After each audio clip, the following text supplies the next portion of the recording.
Hello student, ये TDB tutorial का PG college batch है और चैनल पीजी कॉलेज में आप लोगों का स्वागत है। टीडीबी ट्यूटोरियल के पीजी कॉलेज चैनल में आज की जो क्लासेस हैं वो सिक्स सेमेस्टर आज की जो क्लासेस हैं वो six semester paper second unit second का एक टॉपिक है जिसका नाम है पॉपुलेशन इकोलॉजी। ठीक है ना। इसके बारे में हम बात करेंगे, पॉपुलेशन इकोलॉजी के बारे में। What is the population ecology, क्या है पॉपुलेशन इकोलॉजी, और इनमें हम किन किन चीज़ों के बारे में पढ़ेंगे, क्या अध्ययन करेंगे। तो पॉपुलेशन इकोलॉजी को जानने से पहले हम ये बता दे रहे हैं कि क्लासेस एग्ज़ाम आपके 16 तारीख से होने हैं और 16 अप्रैल से एग्ज़ाम होने हैं और आपके टाइम टेबल आ चुके हैं, एग्ज़ाम फॉर्म भी आ चुके हैं। आज तारीख है 28 मार्च है, आज 2026 है ये, और एग्ज़ाम बहुत ही नज़दीक है और आपके लिए समय बहुत कम ही मिला है। इसीलिए कोशिश करिए कि जम के मेहनत कर लीजिए, क्योंकि अगर इनमें किसी भी वजह से कोई अनहोनी हुआ रिज़ल्ट के साथ तो आपका एक साल पूरा बर्बाद हो जाए। हाँ, और आपका एमएससी में या इससे ग्रेजुएशन के बाद बीएड में या कहीं और एडमिशन लेने के जो आपके सपने हैं वो गड़बड़ा ना जाएं, इसलिए थोड़ा सा मेहनत करिए। हाँ, हमने कॉलेज में लापरवाही करते हुए बच्चों को देखा है, इसलिए इन लापरवाही ना करें, ये मैं एक बार आप लोगों को आगाह कर दे, है ना। चलें आगे, क्योंकि कॉलेज में हम गए थे तो क्लासेस में बच्चे तो क्लासेस में आ ही नहीं रहे हैं, तो क्लास में तो नहीं आ रहे हैं, उसके बाद मिड टर्म एग्ज़ाम था उसमें भी कुछ लिख पढ़ नहीं रहे हैं। तो हम आप लोगों से, आप उसको निवेदन समझिए, आदेश समझिए, आग्रह समझिए, जो भी समझना है समझिए, लेकिन पढ़ाई करना शुरू। चले हम आज देखते हैं पॉपुलेशन जेनेटिक्स क्या है, सॉरी पॉपुलेशन इकोलॉजी क्या है। तो उससे पहले हम एक छोटे से वर्ड पॉपुलेशन के बारे में जानते हैं। पॉपुलेशन किसको, पॉपुलेशन जनरल अगर वर्ड आता है, किसी से भी पूछा जाता है तो कह देते हैं जनसंख्या या जनसंख्या वृद्धि या कुछ भी बोलते हैं, लेकिन कुछ भी बोलने से वो पॉपुलेशन का डेफिनेशन नहीं हो जाता। कभी कभी पॉपुलेशन पे वो क्या लिखने के लिए, ऐसे लिखने के लिए बचपन में आता था जनसंख्या पे, तो हम लोग जनसंख्या वृद्धि को ही जनसंख्या समझते हैं। जनसंख्या वृद्धि जनसंख्या नहीं है। जनसंख्या हम उनको कहेंगे जो पर्टिकुलर ऑर्गेनिज्म का नंबर पर्टिकुलर एरिया में या पर्टिकुलर स्पीसीज का नंबर उस पर्टिकुलर एरिया में जो पाया जाता है पर यूनिट टाइम पे, उनको हम पॉपुलेशन कहते हैं। यानी एक निश्चित समय में निश्चित स्थान पे एक निश्चित किसी ऑर्गेनिज्म के एक निश्चित किसी क्यू के नंबर्स को हम वहाँ का पॉपुलेशन कहते हैं। यानी population are the number of particular species in per unit time, per unit area, per unit time is called population. तो हम पॉपुलेशन, ठीक है। तो अब हम आगे चलते हैं कि पॉपुलेशन इकोलॉजी में क्या क्या बातें आती हैं और हमें पॉपुलेशन इकोलॉजी में क्या क्या चीजें पढ़नी हैं, उनको हम देखते हैं, ठीक है ना। उनको हम देखते हैं कि क्या क्या चीजें हमें पढ़नी हैं। चलिए देखिए, पॉपुलेशन इकोलॉजी में हमें जो पढ़ना है वो स्टार्ट करते हैं कि पॉपुलेशन हम किसे कहते हैं। तो स्टडी, पॉपुलेशन किसको कहते हैं, तो study of individual of a species in particular area is called population. हाँ, पर्टिकुलर एक पर्टिकुलर एरिया में पाए जाने वाले, जैसे मान लीजिए ये पर्टिकुलर एरिया है, इसमें पाए जाने वाले मान लीजिए ये 10 ऑर्गेनिज्म इसमें पाए जा रहे हैं, तो इस एरिया का पॉपुलेशन कितना होगा, 10 है। सिंपल सा बात है कि जो पर्टिकुलर एरिया में कुल इंडिविजुअल अगर 10 हैं, अब इसमें से गिनना तो कहे ना कि 10 नहीं, ज़्यादा बना दिए हैं, मान लेते हैं, कह देते हैं 10 है, तो इस एरिया का पॉपुलेशन 10 है, ठीक है। Study of population is called Demi. Population की स्टडी को हम लोग क्या कहते हैं, डेमी। और उसी को हम कहते हैं, जैसे आगे आता है ना कि डेमोक्रेसी, यानी क्या बोलते हैं, जनतंत्र। डेमी मतलब जन हो जाएगा, और क्रेसी लगा देंगे जनतंत्र हो जाएगा। आगे बात करते हैं, स्टडी ऑफ लोकल पॉपुलेशन को हम लोग मेटा पॉपुलेशन कहते हैं। Study of man population, human के पॉपुलेशन को हम डेमोग्राफी कहते हैं, ठीक है ना, डेमोग्राफी कहते हैं। Study of habitat in particular region is को क्या कहते हैं, इज कॉल्ड इकैड्स कहते हैं ना। पर्टिकुलर रीजन, ये जैसे पूरा एरिया है, इसमें particular region these are the ecads, ecads कहते हैं। आगे, morphological and physiological changes for adaptation in a particular habitat is called ecotone कहा जाता है।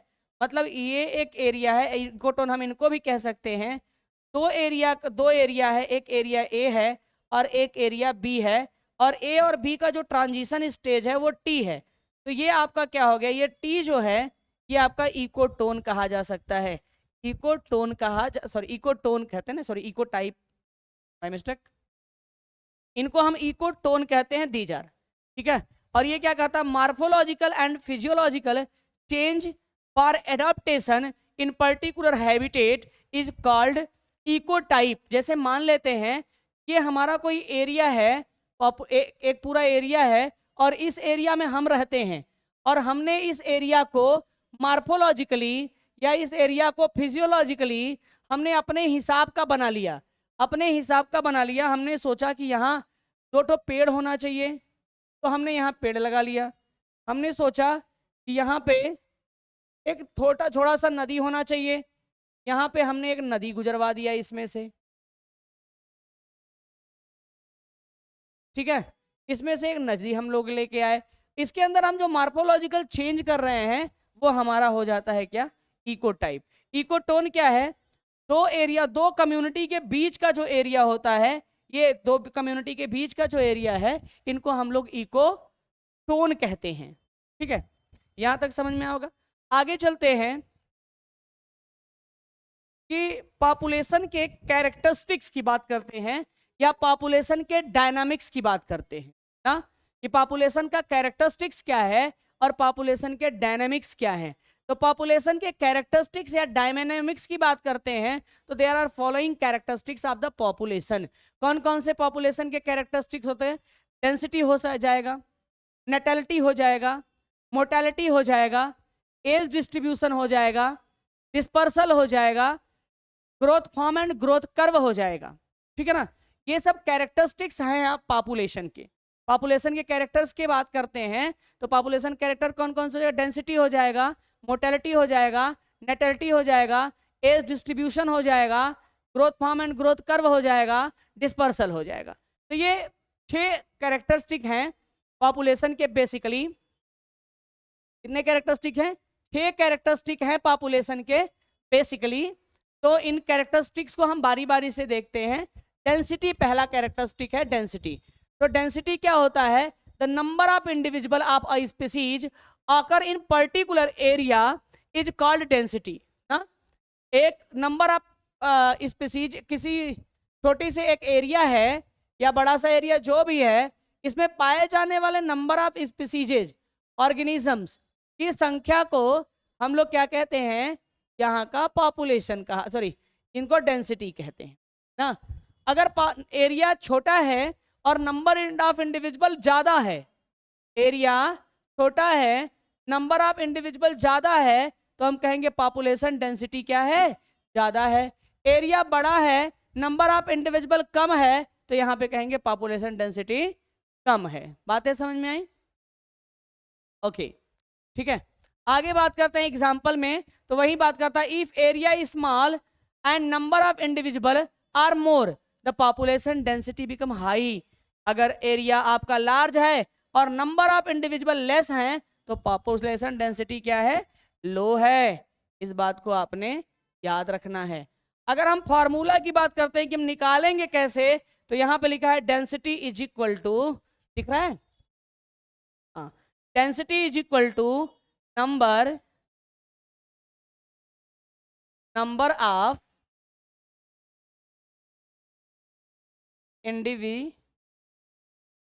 Number of individual upon per unit area, unit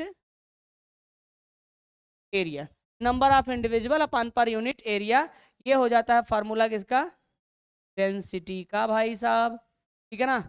या इन्हीं को हम एक और नाम से ऐसे लिख सकते हैं, T is equal to density is equal to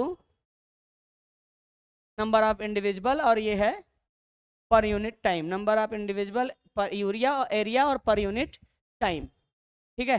ये आपका डेंसिटी हो गया। डेंसिटी के बाद बात करते हैं नेटेलिटी। अब देखिएगा ना, इन सब पे शॉर्ट नोट भी आ सकता है, वेरी इंपॉर्टेंट है ये, और इन पे शॉर्ट नोट भी आ सकता है। व्हाट इज द नेटेलिटी, देखिएगा, natality is the birth rate, यानी birth rate is called natality. Birth rate को क्या कहते हैं, नेटेलिटी कहते हैं। अब बर्थ रेट के अंतर्गत कौन कौन सा आ जाता है, बर्थ ऑफ ह्यूमन, जब ह्यूमन बच्चे को जन्म देता है वो भी नेटेलिटी के अंदर आता है। एनिमल भी अगर बच्चे को जन्म देगा तो नेटेलिटी के अंतर्गत आएगा। सीड जर्मिनेशन, अगर कोई सीड जर्मिनेट कर रहा है वो भी नेटेलिटी के अंतर्गत आएगा। प्रोपागेशन ना, प्रोपोगेशन यानी प्रोपोगेशन का भी मतलब होता है नए जीव की उत्पत्ति कराना ना, जैसे बडिंग वडिंग भी होता है कहीं पे, वो भी नेटेलिटी के अंतर्गत आता है, is considered as natality. If natality increases, अगर नेटेलिटी बढ़ेगी तो population of particular area increases, अगर नेटेलिटी बढ़ेगी तो पॉपुलेशन भी उस पर्टिकुलर एरिया का बढ़ेगा, ठीक है। नेटेलिटी बढ़ेगी, दर, जन्म दर बढ़ेगा, नेटेलिटी का मतलब जन्म दर, अगर जन्म दर बढ़ेगा तो उस एरिया का पॉपुलेशन भी बढ़ेगा। अब नेटेलिटी का फॉर्मूला देख लीजिएगा, natality is equal to number of individual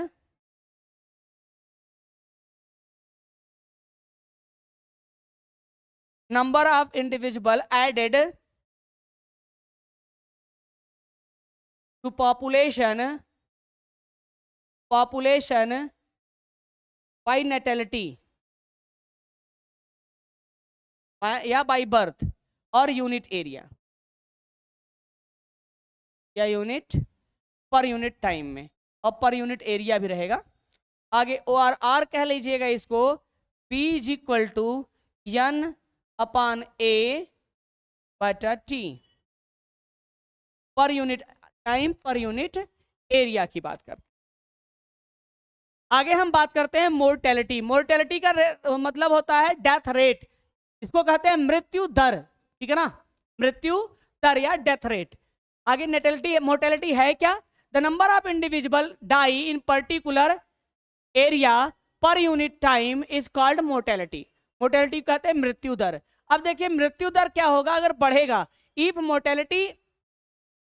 mortality increases in a population of particular area the population become decreases ना, अगर मोर्टेलिटी बढ़ेगा तो पॉपुलेशन घटेगा, ये याद रखना है।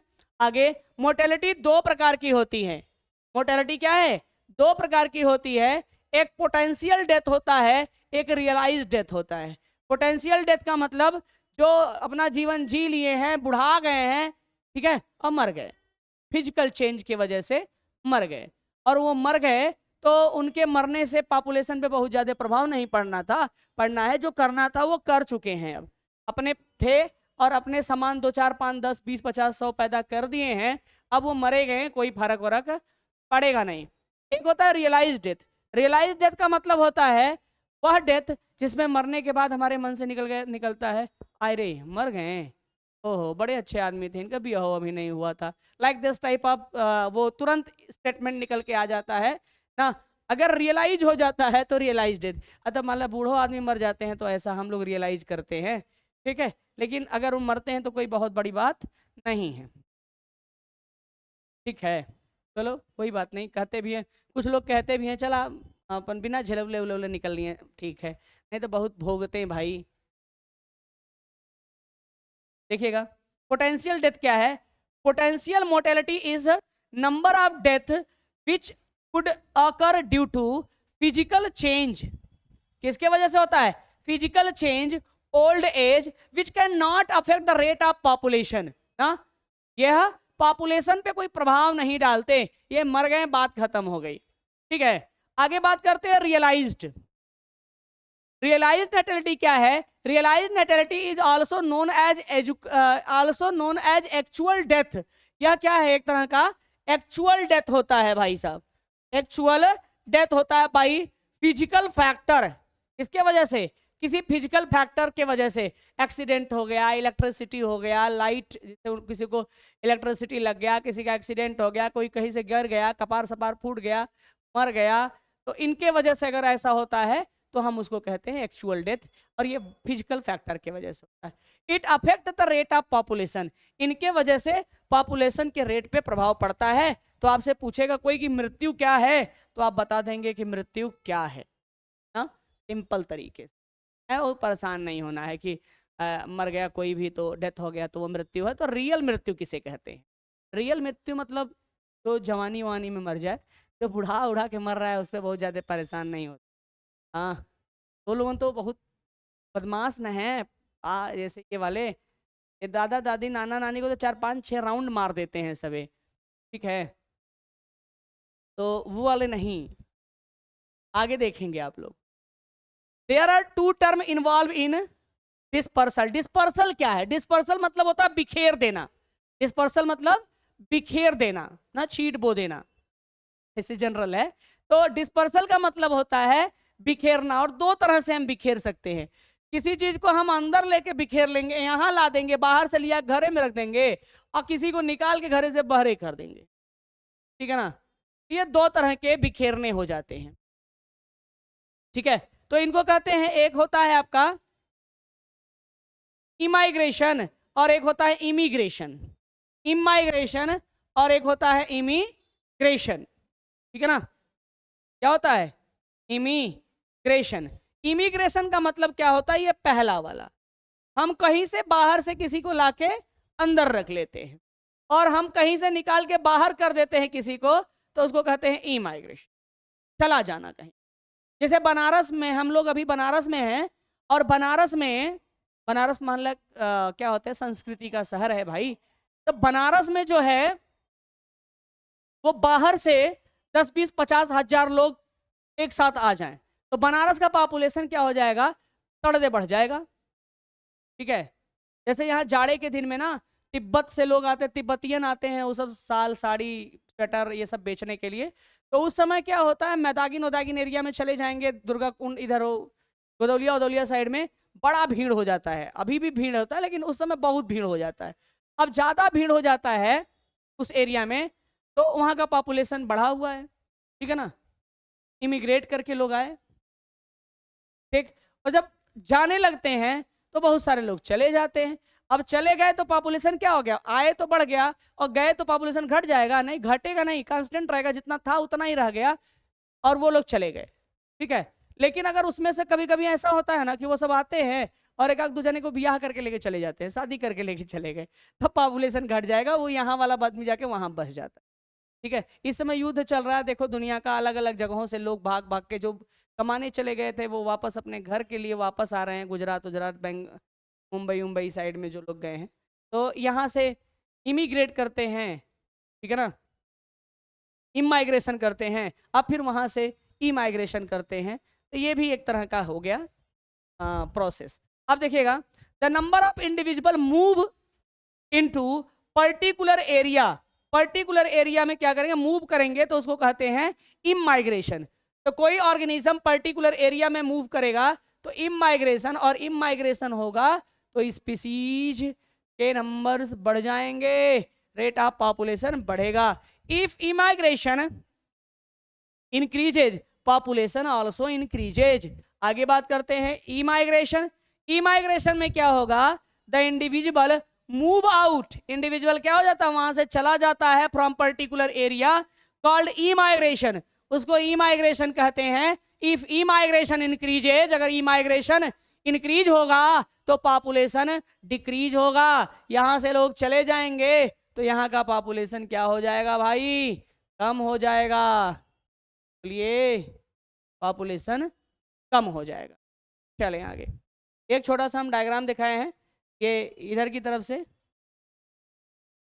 चले जा रहे हैं ये हंस अंश, ठीक है, तो यहाँ पे हंसों की संख्या बढ़ जाती है। ये एक छोटा सा डायग्राम दिखाया गया है कि यहाँ दिखाइए, इस डायग्राम को समझिएगा। यहाँ नेटेलिटी है भैया, नेटेलिटी मतलब यहाँ नेटेलिटी क्या होगा, प्लस होगा, तो पॉपुलेशन डेंसिटी क्या होगा, बढ़ रहा है।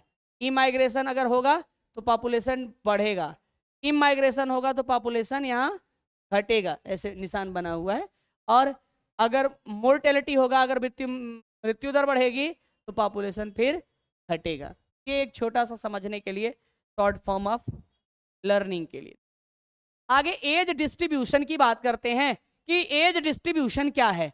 एज डिस्ट्रीब्यूशन, तो एज का बंटवारा अगर हम देखते हैं, on the basis of age distribution there are different type of age group found in nature. हमारे प्रकृति में बहुत तरह के एज ग्रुप पाए जाते हैं जो पॉपुलेशन को प्रभावित करते हैं ना, पॉपुलेशन को जो क्या करते हैं, प्रभावित करते हैं। तो there are 3 type of, in human या दूसरे भी ऑर्गेनिज्म में देखेंगे तो there are 3 type of population found in nature. ठीक है, पहला होता है pre reproductive, reproductive and post reproductive. Pre reproductive और दोज ऑर्गेनिज्म, प्री रिप्रोडक्टिव कौन होंगे, वह होंगे they do not have well developed reproductive organ, उनके पास वेल डेवलप्ड रिप्रोडक्टिव ऑर्गन नहीं होंगे। ड्यू टू दिस, इसके वजह से दे कैन नॉट रिप्रोड्यूस, ये रिप्रोड्यूस नहीं कर सकते। रिप्रोडक्टिव वो होंगे they have well developed reproductive organ, जिनके रिप्रोडक्टिव ऑर्गन जो है वो वेल डेवलप्ड हो जाते हैं, उनको रिप्रोडक्टिव कहेंगे, जैसे एडल्ट एज वाले। ठीक है, और वो इसमें आएंगे बच्चे, यंग वंस वाले। और बात आती है पोस्ट रिप्रोडक्टिव, वह those organism their reproductive organ become degenerated या नॉन फंक्शनल। ठीक है, ड्यू टू ओल्ड एज। ऐसे नहीं कि बचपने में अगर नहीं किसी वजह से काम कर रहा है रिप्रोडक्टिव ऑर्गन, या एडल्ट होने के बाद भी इनफर्टिलिटी आ गई है, उनको नहीं, जो बुढ़ाने की वजह से, बुढ़ौती की वजह से उनका रिप्रोडक्टिव ऑर्गन अब फंक्शन नहीं करता, या they can not have ability to reproduce the young ones, these are called post reproductive. These 3 ages regulate the rate of population on the basis of age group. इस age group के base पे the population are categorised into, इस age group के base पे population को categorise किया गया 3 category में, एक्सपेंडिंग पॉपुलेशन, स्टेबल पॉपुलेशन और डिक्लाइन पॉपुलेशन। एक्सपेंडिंग पॉपुलेशन ऐसा पॉपुलेशन जो बढ़ेगा, स्टेबल पॉपुलेशन और डिक्लाइन पॉपुलेशन। अब हम एक्सपेंडिंग पॉपुलेशन की बात करते हैं। एक्सपेंडिंग पॉपुलेशन क्या है, this type of population has pre reproductive individual that are more than the reproductive and post reproductive. अगर मान लेते हैं कि प्री रिप्रोडक्टिव, मान लीजिए ये है, ये आपके रिप्रोडक्टिव हैं और ये आपके पोस्ट रिप्रोडक्टिव हैं, दीज आर द प्री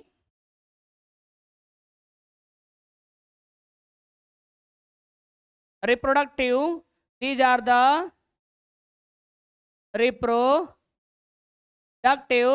और these are the post reproductive.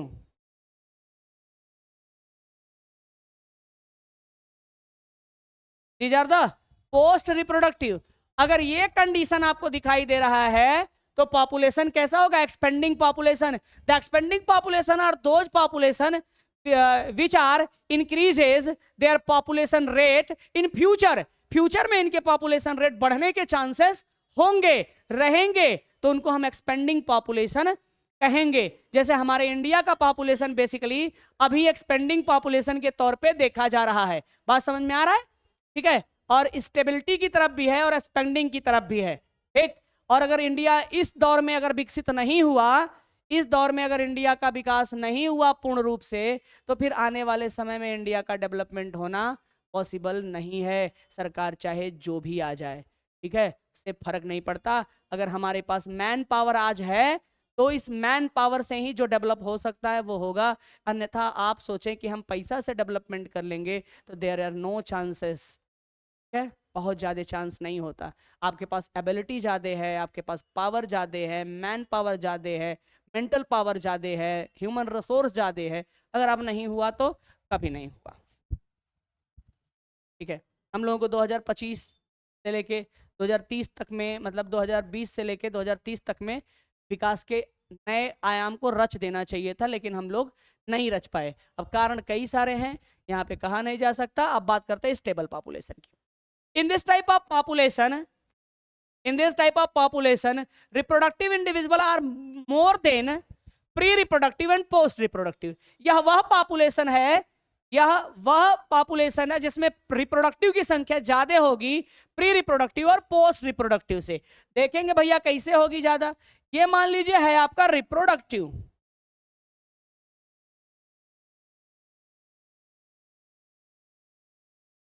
ये है पोस्ट रिप्रोडक्टिव, और ये है आपका प्री रिप्रोडक्टिव। प्री रिप्रोडक्टिव,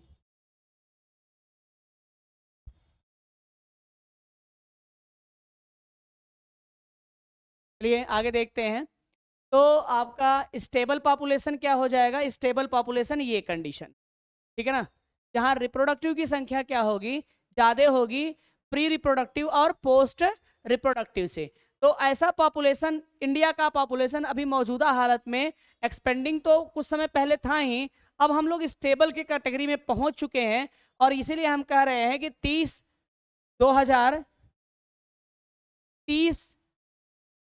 तक हम लोग स्टेबल में रहेंगे। उसके बाद हम लोग डिक्लाइन की तरफ मूव करना शुरू कर देंगे। स्टार्ट हो जाएगा हम लोगों का डिक्लाइन का स्टेज, ठीक है ना। डिक्लाइन के स्टेज जब स्टार्ट हो जाएंगे, उसके बाद हम लोगों को अगर डेवलप कराने की बारी आएगी तो चांसेस थोड़े कम होंगे। बात समझ में आया? इसीलिए हमारे यहाँ थोड़े एक मजबूत प्रधानमंत्री की आवश्यकता है। मजबूत प्रधानमंत्री का मतलब पहलवान नहीं, बुद्धिमान प्रधानमंत्री की आवश्यकता है। पहलवान नहीं कि घी खा के खूब तंदुरुस्त रहे ना, बुद्धिमान प्रधानमंत्री के, टेक्निकल प्रधानमंत्री के। ये टेक्निक का युग आ रहा है, इसलिए कुछ ऐसा चाहिए हम लोगों को, ठीक है। आगे डिक्लाइन पॉपुलेशन की बात करते हैं। तो डिक्लाइन पॉपुलेशन वह पॉपुलेशन होगा, डिक्लाइन पॉपुलेशन वह पॉपुलेशन होगा जिसमें पोस्ट रिप्रोडक्टिवों की संख्या ज्यादा होंगी प्री रिप्रोडक्टिव और रिप्रोडक्टिव से। पोस्ट रिप्रोडक्टिवों की संख्या ज्यादा होगी। तो पोस्ट रिप्रोडक्टिव का मतलब ये आपके ज्यादा होंगे, ये है post reproductive. Post reproductive, reproductive, और ये प्री रिप्रोडक्टिव, ठीक है ना, प्री रिप्रोडक्टिव। अब जैसे तब मैंने कहा है कि एक टेक्निकल और बुद्धिमान प्रधानमंत्री की आवश्यकता है। तो मैं किसी भी पार्टी का विरोध या किसी पार्टी का समर्थन नहीं कर रहा हूँ। कंसेप्ट ये है ना कि ये जो आजकल के नेता हैं हमारे, ये अनुभवी नेता जिनको हम लोग सोच के चुनते हैं, ये हैं तो अनुभवी, लेकिन केवल अपने जीवन के बारे में ये सोचते हैं। और ये जब तक बूढ़े होने, जब तक इनकी मृत्यु ना आ जाए, तब तक ये सत्ता के लोभ में सत्ता को भोगने के लिए बैठे रहते हैं। हाँ, इन्हें देश के बारे में नहीं आते, तो देश के बारे में सोच के हैं। और हमसे हमारा वोट, हमारे डेडिकेशंस को देशभक्ति के मामले में नाम पे ले लेते हैं, देश के नाम पे ले लेते हैं, फिर सत्ता सुख से ये हटने का नाम ही नहीं लेते हैं। जब तक इनकी मृत्यु ना आ जाए तब तक ये सत्ता में रहने की कोशिश करते हैं और अपने पावर, अपने का गलत इस्तेमाल करते हैं, ठीक है। तो कहानी यही है कि हमें ऐसे लोग की आवश्यकता है जो सत्ता में आए, एक बार दो बार रहे और अपने लेवल पे विकास करे और दूसरे को फिर मौका दे। कोई ऐसा बुद्धिमान व्यक्ति, कोई ऐसा पढ़ा लिखा व्यक्ति जो देश का डेवलपमेंट कराए। क्योंकि भाई देखो, हम लोग, अगर हम लोगों की बात की जाए ना, तो हम, दुख है थोड़ा तो इसलिए आदमी कह देता है, हम लोग 2012 से इसी उम्मीद में बैठे हैं, क्योंकि 2012 में ही हम लोग, जो हमारे एज के लोग हैं, इस समय 38-40 तक पहुंचे हैं, वो 2012 में अपने जवानी में थे, ठीक है ना। अब अपने ये पोस्ट रिप्रोडक्टिव फेज में एंटर कर चुके हैं, करने वाले हैं। तो हम लोग इस दौर में अपने जवानी में थे, तो हम लोग सोचे कि अब हमें मौका मिलेगा, अब ये आएगा, अब वो आएगा, अब विकास होगा, अब अच्छे दिन आएंगे, अब अच्छे दिन आएंगे। उनके इंतजार में आज कितने साल बीत गए और वो दिन नहीं आए। 16-17 साल जो हमारे जीवन के गोल्डन एज थे, इन्हीं इंतजार में बीत गए कि अब हमें मौका मिलेगा। अब हमें मौका मिलेगा। और ये नेता लोग, ये लोग क्या कर रहे हैं, अपने सत्ता की रोटी सेकने के चक्कर में 5 साल में 1 बार वैकेंसी निकालते हैं, 10 साल में 2 बार वैकेंसी निकालते हैं, 15 साल में 3 बार वैकेंसी निकालते हैं। अगर एक बार भी, और उसमें 10 लाख लोग हैं, और 10 लाख लोगों में से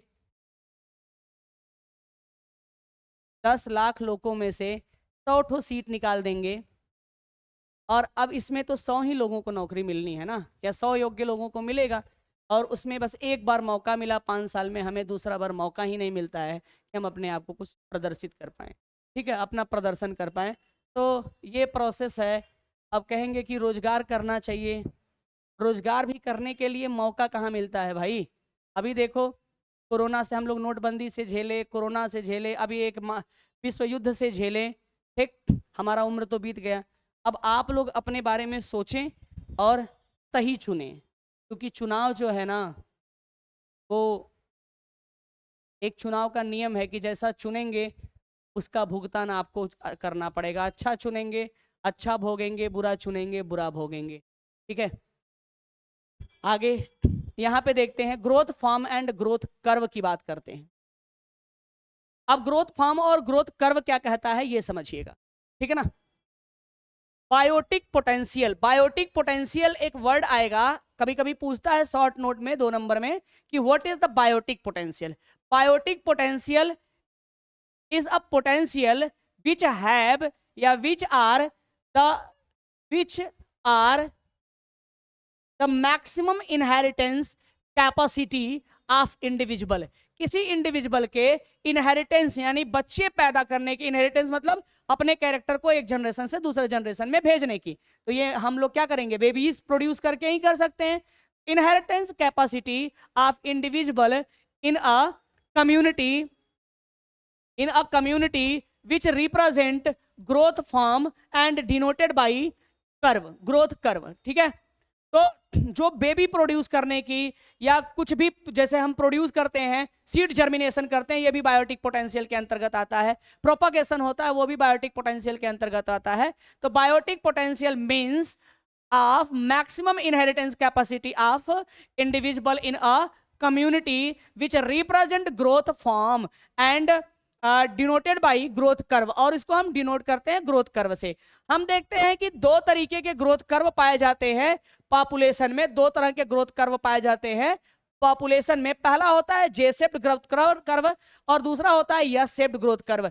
जे शेप्ड ग्रोथ कर्व क्या होता है, it is found in man population या एनिमल पॉपुलेशन में हम जे शेप्ड ग्रोथ कर्व देखते हैं। मैन पॉपुलेशन में या एनिमल पॉपुलेशन में जे शेप्ड ग्रोथ कर्व देखा जाता है। जे शेप्ड ग्रोथ कर्व को हम एक्सपोनेंशियल ग्रोथ कर्व कहते हैं। एक्सपोनेंशियल का मतलब कि वह ग्रोथ जो आगे चल के बढ़ने वाला है वो एक्सपोनेंशियल ग्रोथ कर्व कहा जाता है। अगर हम पूरे वर्ल्ड की पॉपुलेशन की बात करते हैं तो पूरे वर्ल्ड का पॉपुलेशन 6 करोड़ के आसपास है, जिनमें इंडिया का पॉपुलेशन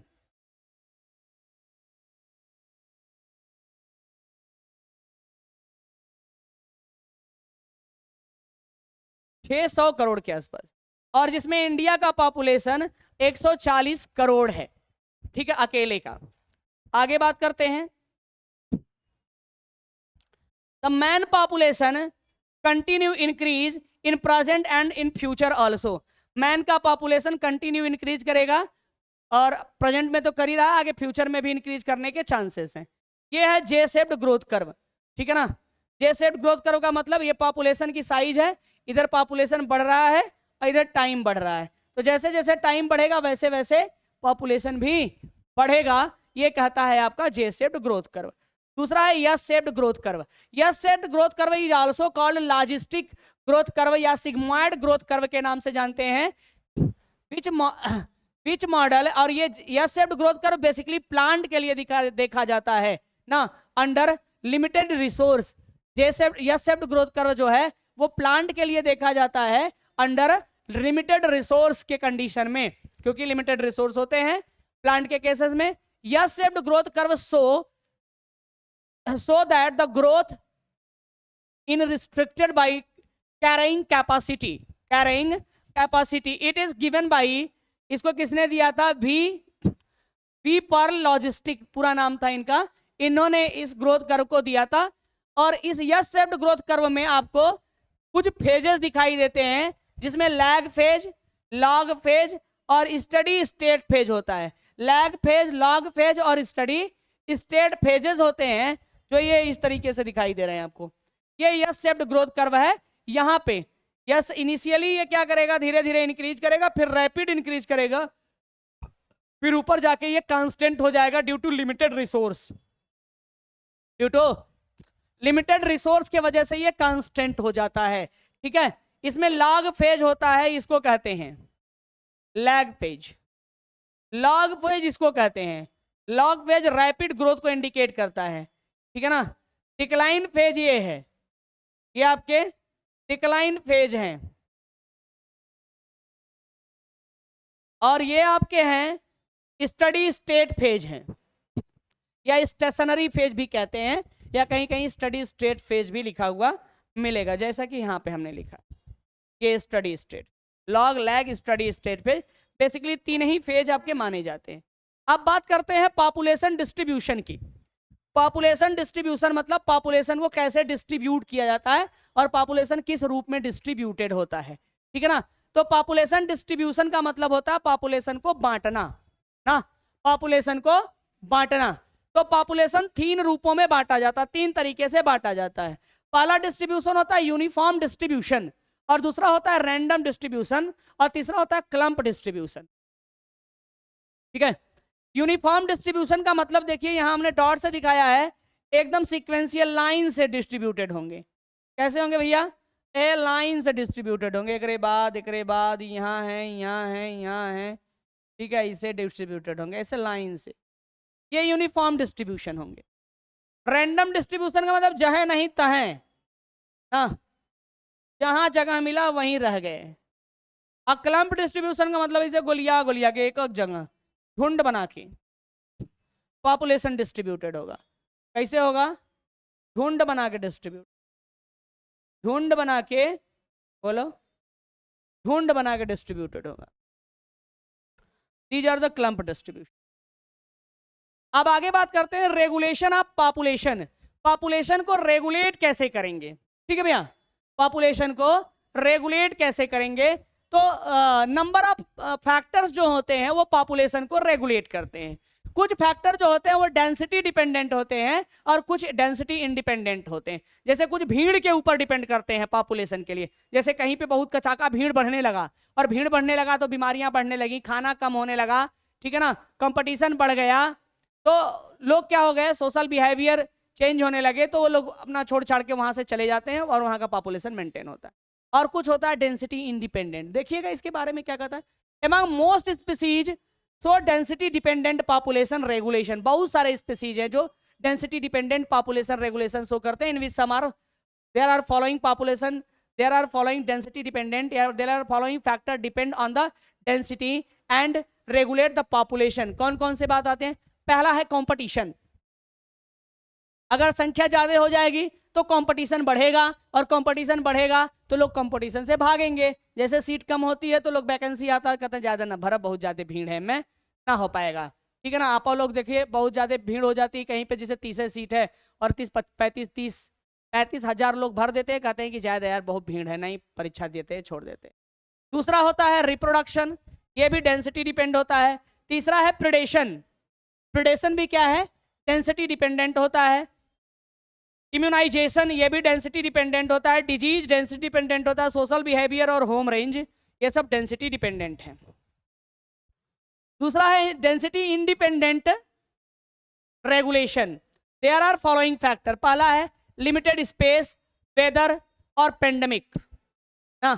वेदर परिवर्तित हो रहा है, पहाड़ी एरिया, जब नहीं तब भूकंप आ जा रहा है, जब नहीं तब वहां लैंडस्लाइड हो जा रहा है, जब नहीं थी बहुत ज्यादा ठंडी बढ़ जा रही, बहुत ज्यादा गर्मी बढ़ जा रही है। ठीक है, तो ऐसा जरूरी नहीं है कि ये क्या है कि अगर वहां ज्यादा लोग रहेंगे तब ठंडी बढ़ेगी, कम लोग रहेंगे तब भी ठंडी बढ़ जाएगी, ज्यादा लोग रहेंगे तब भी ठंडी बढ़ जाएगी। ठीक है ना। और ठंडा प्रदेश है तो वहां से लोग भाग के आएंगे ऐसे प्रदेशों में जहां गर्मी ज्यादा रहेगी। गर्मी ज्यादा रहेगी तो रिसोर्स भी वहां ज्यादा होंगे।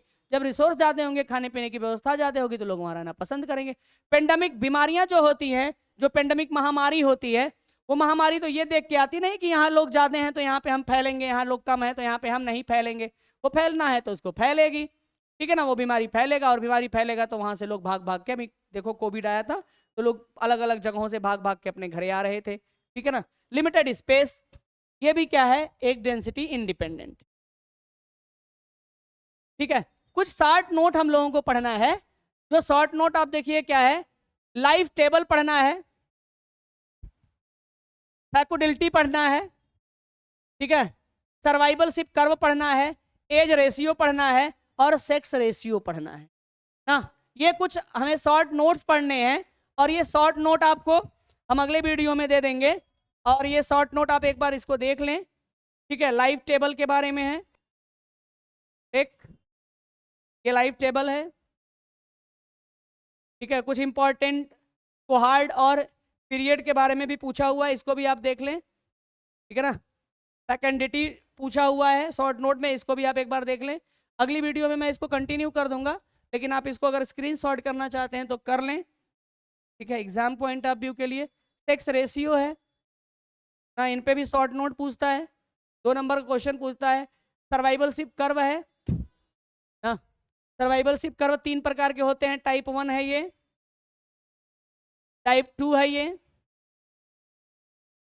टाइप 2 है ये, डायगोनल कहा जाता है इसको, और ये टाइप 3 है सर्वाइवलशिप कर्व, ठीक है ना। तो इनको आप एक बार स्क्रीनशॉट करना चाहते हैं तो तीनों एक बार कर लीजिए, ठीक है। तो ये कर लीजिए, इसको कर लीजिए, इसको कर लीजिए, इसको कर लीजिए, इसको कर लीजिए। समय कम है, नहीं तो हम इसको करवा देते, इसको कर लीजिए, आजकल में हम इसका वीडियो डाल देंगे, इसको कर लीजिए। ये शॉर्ट नोट 2 नंबर में ये क्वेश्चन आए हुए हैं और आएंगे, ठीक है। तो आज की वीडियो को हम यहीं पे ख़त्म करते हैं, फिर इसके बाद हम लोग अगली क्लास में मिलेंगे, अगली बात करेंगे ना, नेक्स्ट क्लास में जो रहेगा। और आपको, आपसे हमने कहा है कि अगर आपको कोई टॉपिक पे जानना है, कोई टॉपिक पढ़नी है ना, तो उसके लिए आप लोग क्या करें, कमेंट करें और बताएं कि क्या आपको और कोई टॉपिक चाहिए। मैं जो मुझे समझ में आ रहा है, जो हमें इंपॉर्टेंट लग रहा है वो तो हम डाल दे रहे हैं, और जो लग रहा है इंपॉर्टेंट जिसको हम डाल रहे हैं उसको ज़रूर से आप एक बार, जिसको हम जो इस वीडियो को अपलोड कर रहे हैं उसको आप ज़रूर से एक बार पढ़ लीजिएगा, एकदम ध्यान से, इत्मीनान से।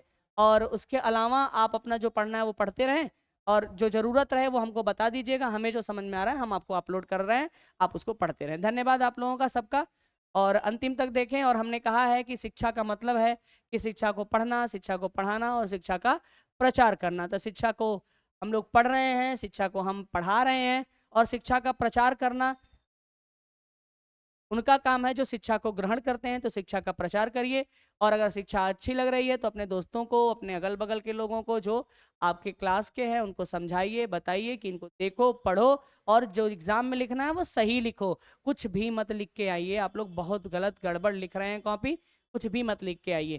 शिक्षा को पढ़िए, शिक्षा को पढ़ाइए और शिक्षा का प्रचार करिए, ये शिक्षा का मूल उद्देश्य होता है। धन्यवाद आप सब लोगों को वीडियो देखने के लिए। आगे मिलते हैं नेक्स्ट क्लास में।